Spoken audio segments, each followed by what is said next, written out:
olu de lakali waati sele filɛ nin ye an fɛ yan nɔ don o don nin ye laada de ye an fɛ yan don o don gafe ninnu mana bɔ limanaw an bɛ kɛnɛ kan ka gafe ninnu kɔnɔkuma lakale bamanankan na walasa a bɛɛ lajɛlen bɛ se ka faamuya sɔrɔ jamana kunnafoni taabolo la cogo min na o kuma an sigira kɛnɛ kan an bɛ bɛɛ fɔ ka bɛɛ waleɲuman dɔn bi ye alamisa ye min bɛ tali kɛ n k'a fɔ marisi kalo ale tile 3 sɔrɔ san 2022 kuma an b'aw bɛɛ fɔ k'aw bɛɛ barikada an lamɛnnen don radio Joliba fana ka Bamako yan nɔ ani Segukaw fɛ yen nɔ minnu fana b'an lajɛ télévision Joliba TV News ale ka Mali kɔnɔ ani Mali kɔ kan an bɛ bɛɛ fɔ ka bɛɛ waleɲuman dɔn o kuma an sigira kɛnɛ kan an bɛ foli di bɛɛ lajɛlen ma an bɛ an da don kunnafoniw la bakurunbaw la ka sɔrɔ ka an nɛ don a tɔ la ka walawala aw ye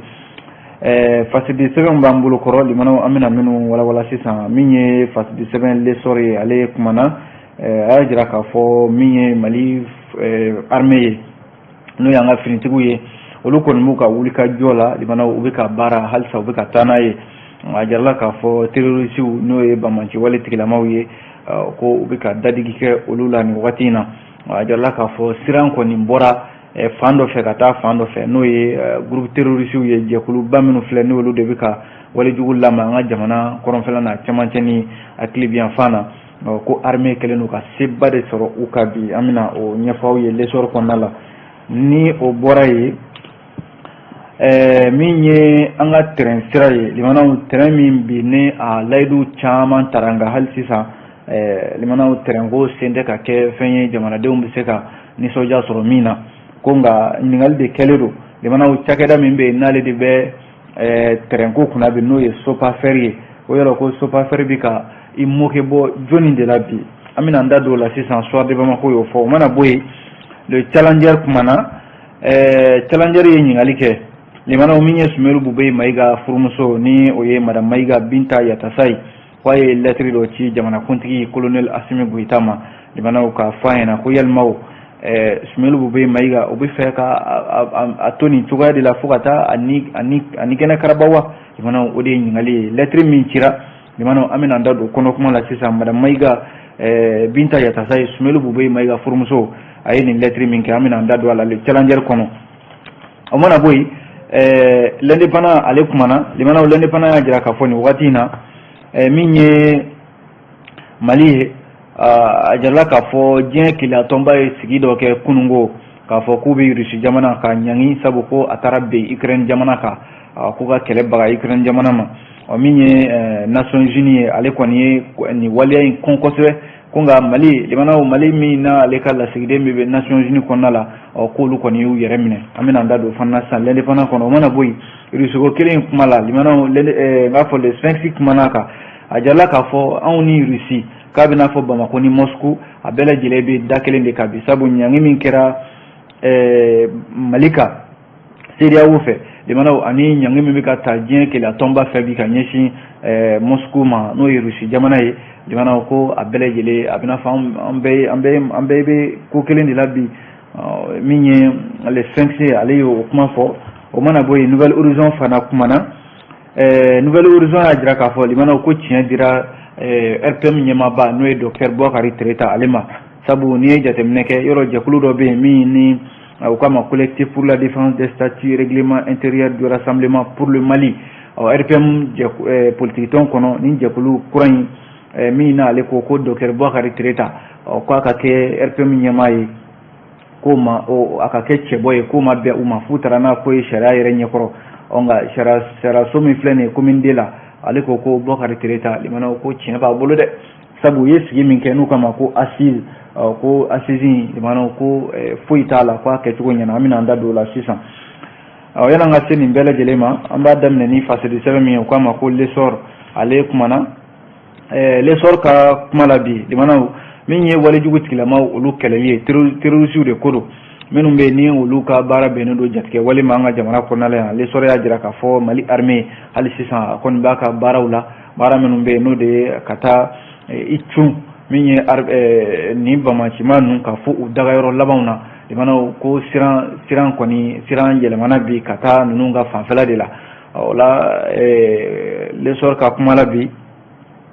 min ye nin walejugu tigilama ninnu kɛlɛli siratigɛ la forces armées maliennes fama u kɔni bɛ u ka baara la u bɛ ka se sɔrɔ min ye ni bamacima ninnu ka sanga ani waati bɛɛ lajɛlen la a jarala k'a fɔ forces armées maliennes u bɛ nin baara min na limanaw ko nka gɛlɛya misɛnnin minnu bɛ yen ne o de ye terrorisiw yɔrɔ u ka baara kuraw ye min ye sisan o ye ka mugu minnu bɛ yen n'u b'a bila dugumakolo jukɔrɔ n'o ye engin explosif improvisé ka o bila dugumakolo jukɔrɔ o bɛ foro ni maaw ye yɔrɔ maa t'a dɔn o bɛ kɛ cogo min na ani terrorisiw ka baara kura ye ka taa don maaw cɛla i mana k'u ɲagami maaw cɛla i t'a dɔn nin ye terroriste ye wa nin ye maa gansan ye wa o de y'u ka baara kuraw bolodalen ye sisan nka Mali armée o m'a to limanaw u ka baaraw halisa ka nɔ bɔ a la dɛ a jarala k'a fɔ opération kɛlɛtigi ani opération Maliko olu ka baara min bɛ sen na chef d'état-major général des armées ale ye communiqué dɔ kɛ ka armée ka baara laban minnu ni u y'o kɛ kɔsa in na yɔrɔ communiqué laban min kun kɛra février kalo tile 22 san 2022 o y'a jira k'a fɔ min ye Mali armée hali wagati ninnu na yɔrɔ minnu bɛ yen ni bamacimaw kun kɛlen don ka o yɔrɔw minɛ i n'a fɔ jamana camancɛ ni a tilebiyanfanw na ko armée kɔni taara tɛgɛ kɛ o yɔrɔw bɛɛ lajɛlen la nka a jarala k'a fɔ siraba minnu bɛ yen i n'a fɔ route nationale 16 17 ani 20 nin yɔrɔ ninnu bamacimaw ka taasiraw fana ye nin yɔrɔ kofɔlen ninnu ye ko armée sera ka nin sira ninnu fana ka furan ka jɛya maaw ka taa ni ka segin ko a bɛ ka nɔgɔya nin yɔrɔ kofɔlen ninnu na o mana bɔ yen limanaw kɔsa in na chef d'état-major général des armées ale ye bataki laban minnu kɛ o ye k'a fɔ n'i ye kɛlɛdagaw lajɛ jamanaw ka taa février kalo tile 24 kana bila tile 28 na n'i ye an ka sigida minnu bɛ i n'a fɔ Alatona Ɲɔnɔ Baɲangara Bankas Mandoli Koro ko min ye lakanabaliya ye basigi kɔni nana nin yɔrɔ kofɔlen ninnu na kosɛbɛ a mana kɛ cogo cogo limanaw le sɔrɔ k'a fɔ la bi a jarala k'a fɔ min ye engin explosif improvisé n'o de ye mugu minnu bɛ yen n'a bɛ don dugumakolo jukɔrɔ limanaw o de kɛn bɛ gɛlɛya misɛnninw ye ani an y'a fɔ ten kuma daminɛ na ko bamacimaw bɛ taa u yɛrɛ ɲagami sigidalamaw cɛla i t'a dɔn nin ye bamacima ye walima nin ye sigidalama ye a jarala k'a fɔ limanaw o de gɛlɛya misɛnninw bɛ yen nka a kɛra sababu ye min ye armée ye ka ta min ye février kalo tile 24 kana bila tile 28 na ni sigidala yɔrɔ kofɔlen minnu filɛ nin armée y'a jira k'a fɔ ko u ye terroriste maa 2 fo ka taa se maa 4 ma k'u ye tɛgɛ kɛ olu la o mana bɔ yen nɔ état-major général des armées a ye ɲɛfɔli kɛ jamanadenw ye fɔlɔ ka tila ka ko min y'an ka jamana yɛrɛ dancɛw ye ani frontière minnu bɛ yen ko armée limanaw ko a ye dadigi kɛ min ye bamaciw la o yɔrɔ kofɔlen ninnu fana na a jarala k'a fɔ jate laban minnu bɔra o la limanaw o b'a jira k'a fɔ terroriste maa 8 ɲɔgɔnna o tɛgɛ tara olu yɛrɛ fara u ka dagayɔrɔ minnu bɛ yen o 3 ɲɔgɔnna o cira min ye siganama maa 7 ye o minɛna min ye u ka mugu minnu bɛ don dugumakolo jukɔrɔ n'o ye engin explosif improvisé o 3 ɲɔgɔnna k'u y'o tiɲɛ ani marifa minnu bɛ yen n'o ye AK-47 u y'o 2 minɛ ani téléphone 45 fo ka taa se mugu minnu bɛ yen n'o bɛ fourneau yɛrɛ n'o ye détonateur ye o 3 k'u y'o fana tiɲɛ ani batterie 3 yɔrɔ batterie de b'u bolo batterie min na u b'a dilan k'a kɛ nin mugu ninnu minnu n'a bɛ furun limanaw a jarala k'a fɔ min ye kɔrɔnfɛla la Tombouctou mara la février kalo tile 27 tɛmɛnen ɲɛfun kɛ a jarala k'a fɔ siganama maa 4 ɲɔgɔnna k'u ye tɛgɛ kɛ olu la olu yɛrɛ la maa 3 b'a la olu y'a sɛbɛntiya k'a fɔ k'olu bɛ yen olu ni bamacimaw bɛ baara la ɲɔgɔn fɛ o mana bɔ yen n'i ye Sikaso mara yɔrɔw la ani Kenya ko bamacima maa 5 ɲɔgɔnna olu fana tɛgɛ tara o yɔrɔ kofɔlen ninnu na olu yɛrɛ bilala gendarmerie ka bolo kan a jarala k'a fɔ naramara fana na ko armée b'a ka baara la o yɔrɔ kofɔlen ninnu fana na min ye état-major général des armées a y'a jira k'a fɔ jate laban minnu bɔra sisan o bɛ bɛn nin de ma jamanaw ko nka armée kɔni maa bɛ se k'a fɔ bi tiɲɛ yɛrɛ la siran bɔra fan dɔ fɛ ka taa fan dɔ fɛ sabu terroriste bɛ ka u ta kɛ yɛrɛ ɲini de ye bi armée ka wulikajɔ sababu la kunnafoni filɛ limanaw an ye nin bɔ le sɔrɔ ale kɔnɔ n'an bɔra yen an bɛ don soir de Bamako kɔnɔna la limanaw a kumana soir de Bamako y'a jira k'a fɔ nin wagati in na terrain ko kuma de bɛ sen na yan nɔ terengo kuma in limanaw ɲininkali kɛlen don n'a sɔrɔla cakɛda dɔ bɛ yen n'u k'a ma ko sopafer a bɛ k'i moke bɔ jɔnni de la n'i ye jateminɛ kɛ société de patrimoine ferroviaire du Mali sopafer février kalo tile 7 tɛmɛnen ko a ye baara dɔw daminɛ baara minnu ni o ye nɛgɛsira ka se k'a dilan Bamako ka taa Kita ani Kayi o ni ɲɔgɔn cɛ nin baara belebeleba minnu filɛ nin ye limanaw ma a bɛ se k'a fɔ a bɛ bila hukumu kɔnɔna la o de ye baara boloda joona joona minnu bɛ yen walasa terrain voyageur ale bɛ se ka sira ta cogo min na an ka jamana kɔnɔna la yan ko nka limanaw min bɛ nin ko la n'o y'a la dabalibanko ye l'histoire de Bamako ka fɔ la o ye k'a fɔ nin baara minnu filɛ nin n'a bilala sen kan ni jamanaden caman bɛ yen n'a kuma fɔra ka tɛgɛrɛ ni dunun ni bala ta ko an bɛ hali waati min na ko sisan limanaw min ye terrain kɔni a wuli ko kuma ma fɔ o waati kelen cheminot n'o ye terrain baarakɛlaw ye ni olu bɛ ka u ka hakɛw ɲini limanaw kalo 3 juru k'o bɛ jamana faamaw la u ma se ka o di cheminot ma an bɛ waati min na ko sisan yɔrɔ i tɛ se ka terrain wuli ko kuma kɔni fɔ k'a sɔrɔ terrain baarakɛlaw olu fana bɛ gɛlɛya kɔnɔna la o la sa cheminot n'o ye terrain baarakɛlaw ye olu yɛrɛ ka fɔ la ko tiɲɛ na ko in kɔni a nɛgɛ foyi tɛ olu yɛrɛ la bilen ayiwa min ye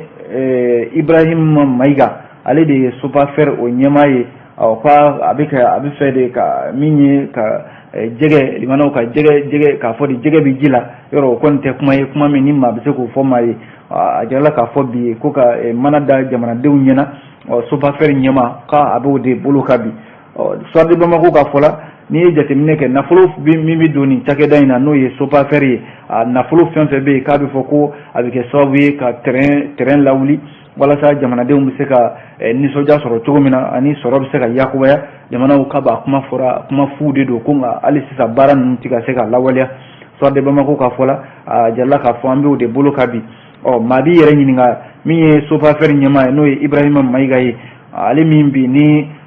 bi bɛɛ lajɛlen kɛmɛ ka danaya d'a kan k'a fɔ sopafer ale nakan ye min ye terrain k'a lawuli nɛgɛsira minnu bɛ yen ka se ka olu dilan limanaw ko nka a kɔni kuma bɛ fɔ ko nka dunun ni bala bɛ taa nka limanaw fɛn fɛn bɛ kɛnɛ kan k'a fɔ de nin de ye baara yɛrɛ ye limanaw maaw bɛ taa fɔ u jigi kɔ o siratigɛ ninnu na histoire de Bamako ka fɔ la a jirala k'a fɔ an bɛ nin sira de kan bi n'a sɔrɔla an ka jamana limanaw min ye nɛgɛsira ye a nafa ka bon sɔrɔ siraw la kosɛbɛ yɔrɔ kabi nɛgɛsira in jɔra limanaw mobilibaw ni mobili fitinin minnu bɛ yen n'olu bɛ Mali donibaw ta ka taa n'a ye jamana kɔ kan o kɛn bɛ a damana gɛlɛya siraw man ɲi nɛgɛsira kelen min bɛ yen n'ale bɛ se ka kɛ doniba ta ye limanaw walasa ka se ka jamana minɛnw ta ka bɔ n'a ye ani k'a ta ka bɔ jamana kɔ kan ka don n'a ye limanaw ko o ko kɔni kɛn bɛ bi jamana ɲɛmɔgɔw bɛ layidu fu ta la jamanadenw ye hali sisan foyi sen tɛ ka bɔ a ko siratigɛ ninnu na kɔsa in na yɛrɛ min ye premier ministre ye docteur Choguel Kokala Mayiga gouvernement ɲɛma limanaw ale ni Ibrahima Mayiga limanaw k'u k'a lajɛ layidu minnu bɛ yen n'u b'a ta jamanadenw ye société de patrimoine ferroviaire du Mali sopafer a jala k'a fɔ 350 min ni san o san n'a bɛ don nin cakɛda in na limanaw walasa Dakar Bamako a sira bɛ se ka bɔ siratigɛ la cogo min na ko hali sisan limanaw foyi sen tɛ ka bɔ nin ko la mun de kɛmɛ k'a bali histoire de Bamako kɛlen ka ɲininkali kɛ o la maa kelen min bɛ yen bi limanaw n'o bɛ se ka i sen don nin ko in na walasa baara bɛ se ka ɲɛ cogo min na o ye jamanakuntigi de ye n'o ye colonel Asimi Goyita ye limanaw ko a ka nin kuma in mɛn a k'a dɔn k'a fɔ sopafer min ye ni cakɛda in ni nɛgɛsira kalifa an b'a la bi n'a baara ale de kan ka nin baara kɛ limanaw u sen tɛ ka tabɔ sisi tɛ ka mɛnɛ foyi tɛ ka kɛ nin baara siratigɛ la nafolo dun bɛ ka don cakɛda in na limanaw foyi tɛ ka kɛ terrain bɛ a fɔ terrain bɛ kule a bɛ fɔ ko nɛgɛsira bɛ dilan limanaw o n'a ta o ta jamanadenw kɔni sigin bɛ ka a ko lajɛ o waati kelen fana cheminot olu fana ka juru bɛ jamana la limanaw foyi sen tɛ ka sara a ko siratigɛ la gɛlɛya dɔ bɛ fara dɔ kan don o don ne ka kuma tɛ limanaw an y'a bɔ l'histoire de Bamako de kɔnɔ n'an bɔra yen an bɛ don min le challenger kɔnɔna la limanaw ka sigi sɛbɛn a kumana a ye ɲininkali kɛ a ko min ye madame Mayiga Binta Yatasayi ale de ye Sumelu Bube Mayiga furumuso ye limanaw ko yalima u bɛ fɛ de ka Sumelu Bube Mayiga to nin cogoya la wa limanaw ka a négligence n'o ye k'a ye k'a to yen limanaw min ala k'an kisi ko kana na a sɔrɔ tuguni voilà madame Mayiga Binta Yatasayi ko a ye lettre dɔ de kɛ limana lettre a y'a ci jamana kuntigi colonel Assimi Goïta ma lettre in kɔnɔna bɛ mun fɔ limana ko Sumelu Bube Mayiga SBN ale min n'a ye premier ministre kan ka jamana in kɔnɔ lettre in cira masikalo tile fɔlɔ san 2022 madame Mayiga Binta Yatasai ko a bɛ colonel Assimi Goïta k'a bɛ wele bila a ma a fɔ a ɲɛna ko ale de ye jamana kuntigi bi wa a b'a ɲini a fɛ limana ale furukɛ n'o ye Sumelu Bube Mayiga ye limana a k'a lajɛ a ka bɔ jamana kɔnɔ a ka taa furakɛ jamana kɔ kan o la lettre min ye nin ye n'a kɔnɔ kuma madame Mayiga Binta Yatasai a y'a jira k'a fɔ ko kabi utukalo tile 26 san 2021 k'ale furucɛ Sumelu Bube Mayiga k'a bɛ kasobonba la n'o ye maison centrale d'arrêt de Bamako ye ko nka a bɛ kaso la limana o t'a jira k'a fɔ ko a kiiri kɛra walima a ɲangina k'a bɛ o kaso la sigi la dɛ a fɔra de ko a minɛna siga kɛra la o dun siga limana kiiri ma kɛ fɔlɔ n'an b'o bolo kan madame Mayiga Binta Yatasai a ka kuma la ko Sumelu Bube Mayiga kabi utukalo tile 26 a bɛ nin lahalaya la ko ala ye don o don da i b'a sɔrɔ a ka kɛnɛya dɔ de bɛ bɔ o la o fa kɛra sababu yɛrɛ ye limana ko kilo 23 a y'o o de bɔra a la an bɛ waati min ko sisan o la sa a ka kɛnɛya tigilamɔgɔw maa minnu bɛ Sumelu Bube Mayiga yɛrɛ furakɛ n'o ye conseil de santé min n'o b'a kɛrɛfɛ olu y'a ɲini k'a fɔ joona Sumelu Bube Mayiga a ka bɔ jamana kɔnɔ a ka taa furakɛ o mana bɔ yen Mali sariya limana ko b'a fɔ ko bɛɛ lajɛlen dama ka kan hakɛ la hakɛ min ni o ye kɛnɛya ye n'a fɔra ko hakɛ min ni o ye kɛnɛya ye ko bɛɛ dama ka kanw la ko munna k'u bɛ Sumelu Bube Mayiga a bali a ka hakɛ la n'o ye kɛnɛya ye k'a sɔrɔ dun kɛnɛya tigilamɔgɔw minnu bɛ yen n'olu bɛ ka furakɛ bi olu de y'a fɔ ko a ka bɔ jamana kɔnɔ a ka taa furakɛ jamana kɔ kan ko o de la min ye madame Mayiga Binta Yatasai a ka lettre in kɔnɔ a ko ale b'a dɔn min ye colonel Assimi Goïta ye maa min n'ale de bɛ sariya bɛɛ lajɛlen sanfɛ maa do fana maa min ni ale de bɛ sariya sunba a kɔlɔsi sariya sunba min n'a bɛ jamanaden bɛɛ lajɛlen ka hakɛ a kɛra fɛn o fɛn ye lakana ni kɛnɛyako la colonel Assimi Goïta ale de b'o bɛɛ lajɛlen sanfɛ maa fana don a dan b'a la k'a fɔ limana min ye conseil national de santé min n'o bɛ Sumelu Bube Mayiga kɛrɛfɛ o ye ladilikan min fɔ maa don ne adamadenya yɛrɛ hinɛ ma ko a bɛ sɔn u ka kuma ma wa ko a dan b'a la fana k'a fɔ ko a tɛna i yɛrɛ to sariya bolo sariya min ni limanaw fan dɔ ka girin ni fan dɔ ye ko wa k'a tɛna i yɛrɛ to lahalaya fana na lahalaya min n'o bɛ se ka kɛ limanaw k'i bunahadamaden ɲɔgɔn to gɛlɛya kɔnɔna la fo ka taa fɔ gɛlɛya wɛrɛ y'a sɔrɔ o la sa madame Mayiga Binta Yatasai Sumelu Bube Mayiga furumuso a ko an ka sigida in na yan Mali kɔnɔna la yan an ka taabolo o b'a jira k'a fɔ hinɛ ani makari o bɛ an ka hadamadenya taabolo la ko a b'a ɲini min ye colonel Assimi Goïta fɛ limanaw a ka nin kuma min ni a yɛrɛ y'a bɔ a dusukun na k'a ɲɛsin min ye colonel Assimi Goïta ma ale furumuso limanaw a furucɛ a ka se ka bɔ jamana in kɔnɔna la a ka taa furakɛ jamana kɔ kan o la challenger ka kuma na lettre min n'a cira nin ye limanaw min ye madame Mayiga Binta Yatasai ye a ko ale yɛrɛ bɛ k'i yɛrɛ ɲininka min na n'a sɔrɔla u kɛn tɛ ka Sumelu Bube Mayiga ye k'a to yen limanaw fo ka taa fɔ ko wɛrɛ bɛna sɔrɔ limanaw min bɛ se ka taa kɛ kɔlɔlɔ wɛrɛ ye o la sa ko a bɛ min ɲini colonel Assimi Goïta fɛ ale min bi n'ale de bɛ furanjɛla fanga kunna ale de bɛ fɛn bɛɛ lajɛlen sanfɛ ale de ye jamana kuntigi ye bɛɛ ɲɛ b'a ale de la ale kelen pewu de bɛ se ka nin ko in yɛlɛma don a la n'o tɛ k'u ye lettre fɛn fɛn ci limanaw minisiriso min bɛ sariya kunna ani fɛn fɛn bɛ yen ko da bɛ nin ko in na limanaw k'u ye lettre fɛn fɛn ci ko lettre ninnu k'u ma se ka jaabi sɔrɔ a la n'o de ye ka Sumelu Bube Mayiga k'a ɲini a ka bɔ jamana kɔnɔ a ka taa furakɛ jamana kɔ kan ni jaabi ma sɔrɔ o lettre la madame Mayiga Binta Yatasai a ko min tora sa ko nɛgɛ tigɛyɔrɔ ye fanda ye u b'a ɲini colonel Assimi Goïta fɛ u ka yamaruya di min ye Sumelu Bube Mayiga a ka bɔ a ka taa furakɛ jamana kɔ kan lettre in kɔnɔ kuma de filɛ nin min cira colonel Assimi Goïta ma limanaw an y'a sɔrɔ le challenger ale kɔnɔna la bi ni o bɔra ye an bɛ don fasedi sɛbɛn l'indépendant kɔnɔna la limanaw l'indépendant y'a jira k'a fɔ nin wagati in na min ye diɲɛ kɛlɛ tɔnba n'o ye Nations Unies ye ale ye sigi dɔ kɛ Russie ani Ukraine kɛlɛ kan ko nka Mali ka lasigiden min bɛ yen nɔ k'olu kɔni y'u yɛrɛ minɛ a m'a fɔ ko ayiwa an ye jo di Russie ma walima an ye Russie jalaki olu kɔni y'u yɛrɛ minɛ walasa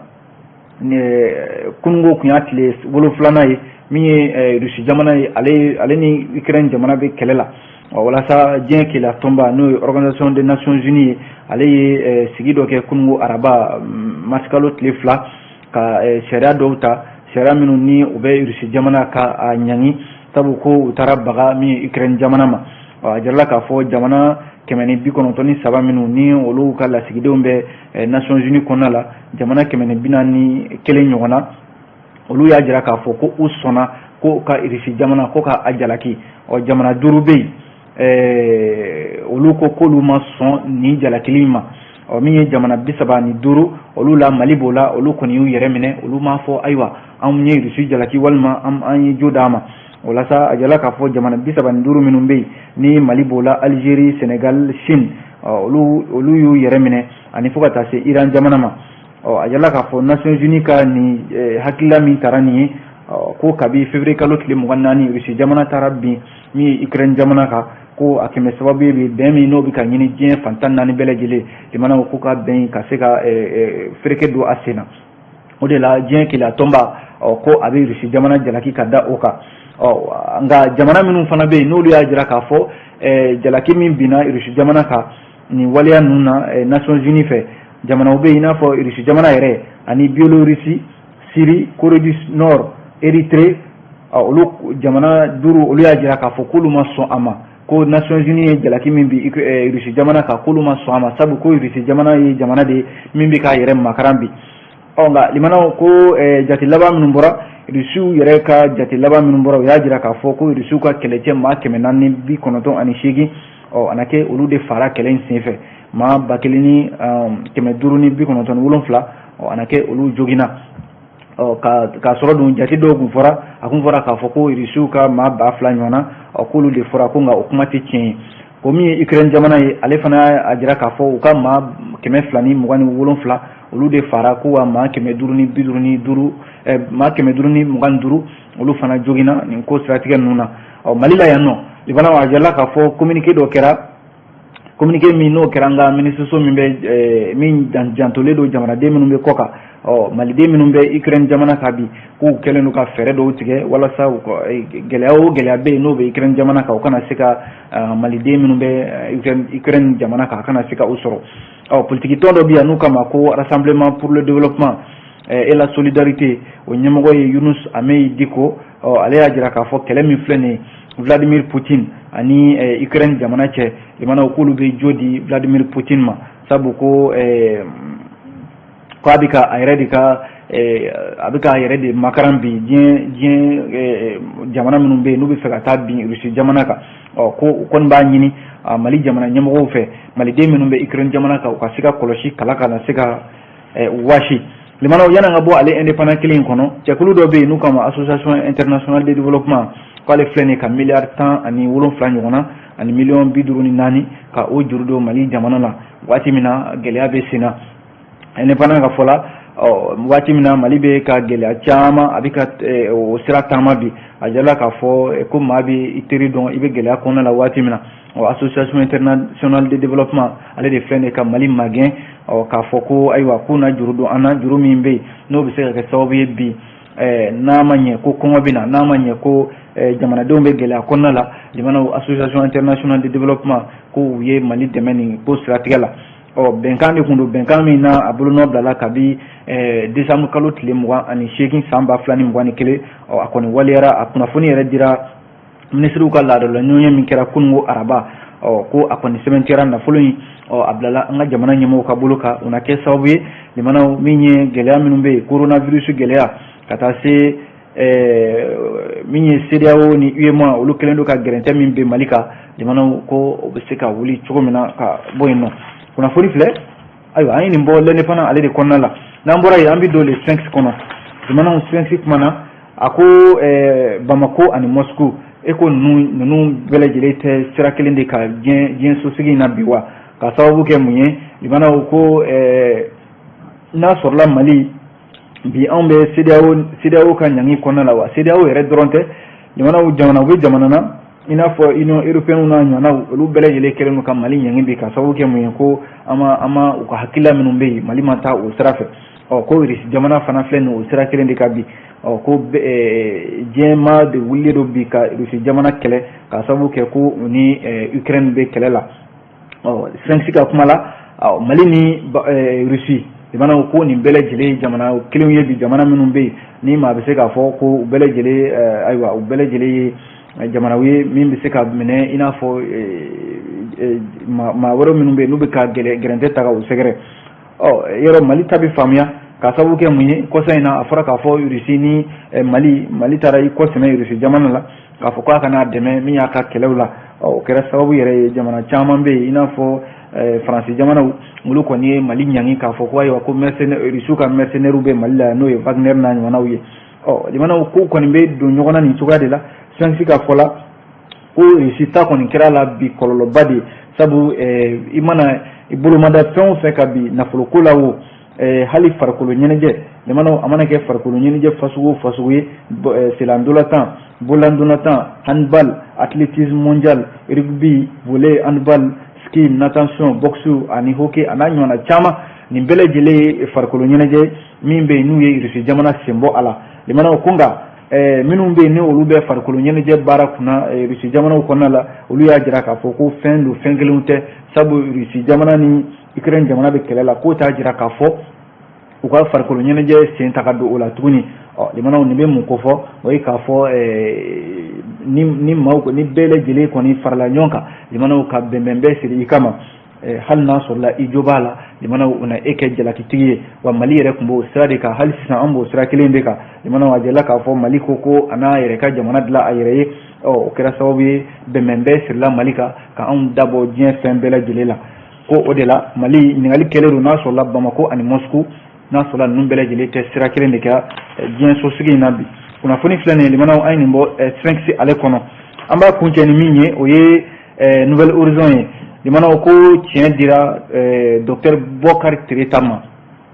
Dr Bokari Tireta ale de ye Rassemblement pour le Mali RPM o ɲɛmaaba ye bi yɔrɔ min ye collectif pour la défense des statuts règlement intérieur du Rassemblement pour le Mali o ye jɛkulu kura dɔ ye min poyera ka bɔ RPM kɔnɔna la olu de ye kɛmɛ kan gɛlɛnkɛ da Bokari Tireta la bi k'a fɔ a ɲɛna ayiwa ko a ye sigi dɔ kɛ sigi min ni o siratigɛ la u ye Dr Bokari Tireta sugandi k'a fɔ k'ale bɛ kɛ cɛbɔ ye jamanakuntigi kalata nata ninnu na ko wa u y'a ɲini a fɛ fana k'a ka congrès dɔ kɛ congrès min n'o bɛ se ka kɛ sababu ye ka ɲɛma sugandi walima ka cɛbɔ kɛ RPM tɔgɔ la jɛkulu min filɛ nin ni min ye maître Baber Ganu ale b'a ɲɛmɔgɔya la Musa Tembini o bɛ jɛkulu in kɔnɔ min ye Mamadu Jarasuba ye o bɛ jɛkulu in kɔnɔ Mahamani Babi a n'a ɲɔgɔnna caman olu de kɛlen don ka ngwara da min ye Bokari Tireta la bi k'a fɔ ko a bɛ ka sariya sɔsɔ n'o ye RPM sariyaw ye u ye ko in ta ka taa n'a ye sariya ɲɛkɔrɔ a jɔla k'a fɔ kunungo araba min ye commune de tribunal ye limanaw k'a ye kiiri tigɛ a ye kiiri tigɛ limanaw kiiri k'a dajara Dr Bokari Tireta la ko nka nin t'a siɲɛ fɔlɔ ye dɛ nin y'a siɲɛ filanan de kiiri in ka tigɛ nka zena kɔni a jala k'a fɔ Dr Bokari Tireta limanaw k'a ye sigi min kɛ n'o ye assise dɔ ye assise min n'o kɛra sababu ye bɛɛ lajɛlen sɔnna k'a fɔ k'u na Bokari Tireta limanaw k'ale ka kɛ RPM ka cɛbɔ ye don nataw la ko sɔn kɛra o ma wa bɛn kɛra o ka sariya kɔni ale ye tiɲɛ di Bokari Tireta ale ma a ko mana kɛ cogo cogo tribunal de première instance de la commune 2 ale kelen ko ka nin ko in ka tiɲɛ di Dr Bokari Tireta ma limanaw mun tora yalima nin ma ko fɔlen ninnu u na nin ko in u na a bila tan wa u na bɛn u n'a to a ka na RPM kɔnɔna la wa o de ye ɲininkali yɛrɛ ye Toguna Ataure ale de ye kunnafoni sɛbɛn Nouvelle Horizon ale kɔnɔna la a bɛ dansigi kɛ kunnafoni gafew fana na jamana an sera ka min lakale ka bɛn ni waati ye o tuma an b'aw bɛɛ lajɛlen fo k'aw waleɲuman dɔn a ka filɛliko a n'a ka lamɛniko ɲuman na an b'a fɔ a k'an bɛn sini ni Ala sɔnna. Karamɔgɔ Daba Tunkara naam ka barika da musow ye a bɛ k'a dɔn muso ladiriw ko fɔ i n'a fɔ muso ladiriw muso ladiri ani muso cɛsirilenw dɔ fasa ma fɔ sa de dɔ fasa fɔra y'o joli Batu Ɲame o de dɔ ye muso ŋana ne t'a dɔn muso gorobinɛ ne de b'a tɔ ne t'a dɔn ayi aw bɛ bɔ Kolokani yan fan fɛ a tɛ ninnu dɔ koyi a t'a fɛ an k'a dɔn wa a bɛ n'a fɔ Bamadu Simaga denmuso Allah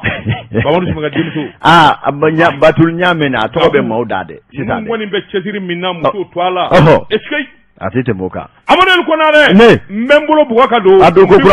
sebe minu kama ko zire amadel konare ni minge kanya obilla kali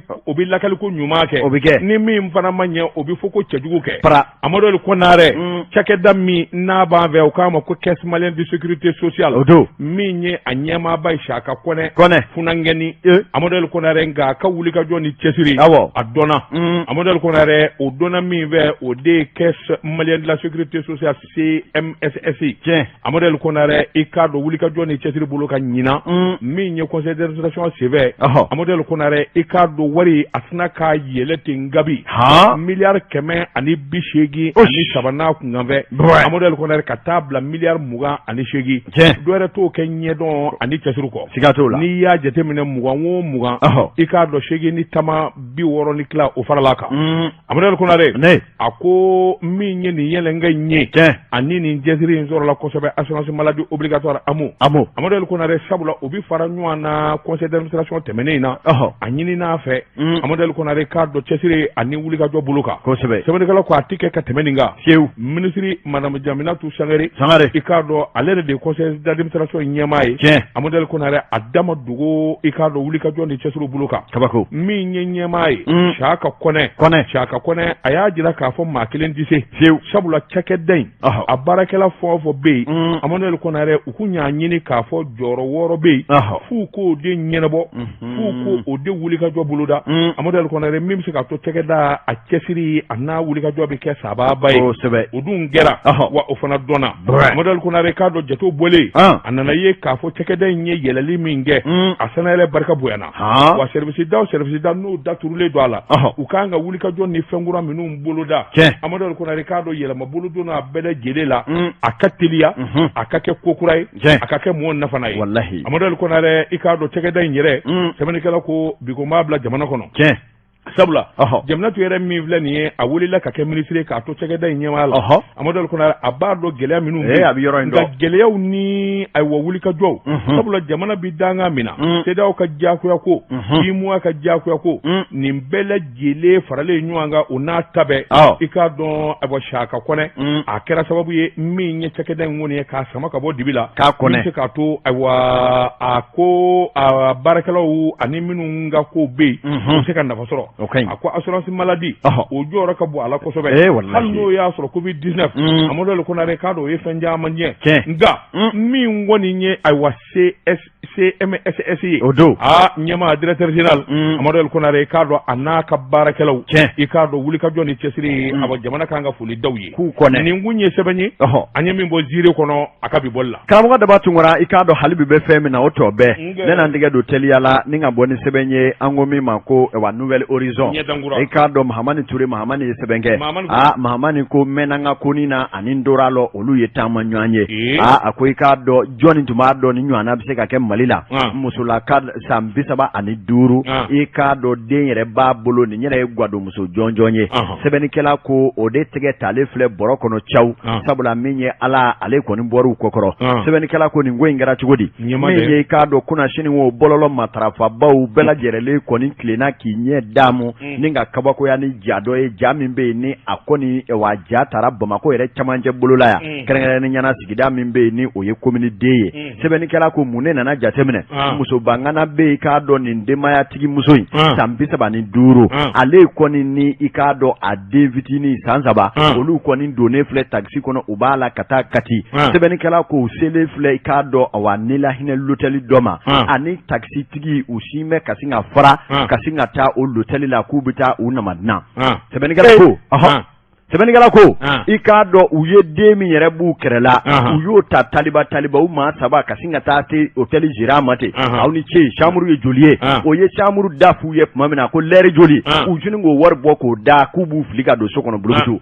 ja sharia do be lotelu bolo abiye ka fo demi be no shima se koye o tuna se ka donya ando bismillah o ko aw bi se ka do minga da yenga dendi do yande o yoroni bela jerele yani uka miri de la ka jembita ko ka bla donrela usininga segini deye kasinga to fili taxi kono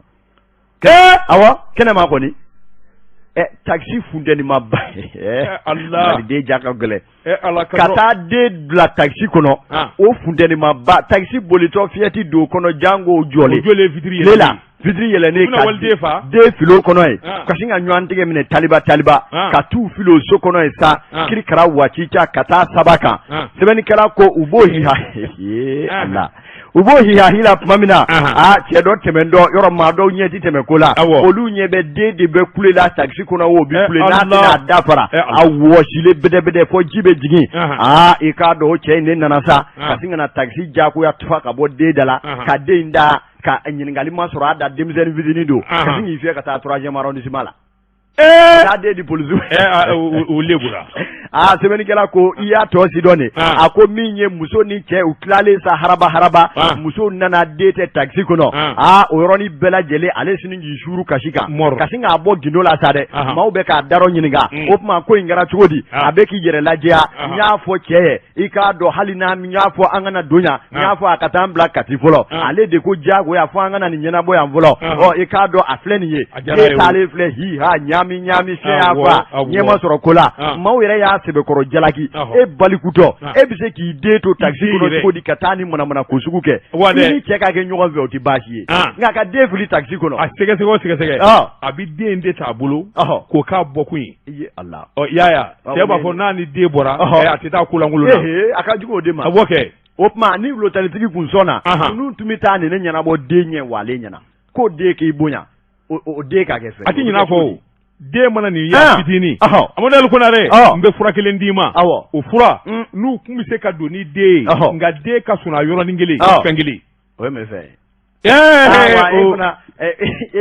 e funa na to chene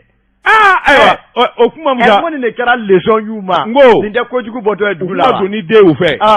de kasinga do kasinga suna te mbote suna fura madama ko madama e ka fura di bulo ne ni fura info andeniga konyo yoro la sa de u ne ubisinga de ngulu sa loti ai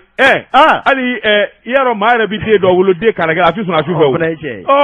nga tisa o suna ni ibi de do nani ku nege bi bige na bora e ka fura ne mamo ka ne wele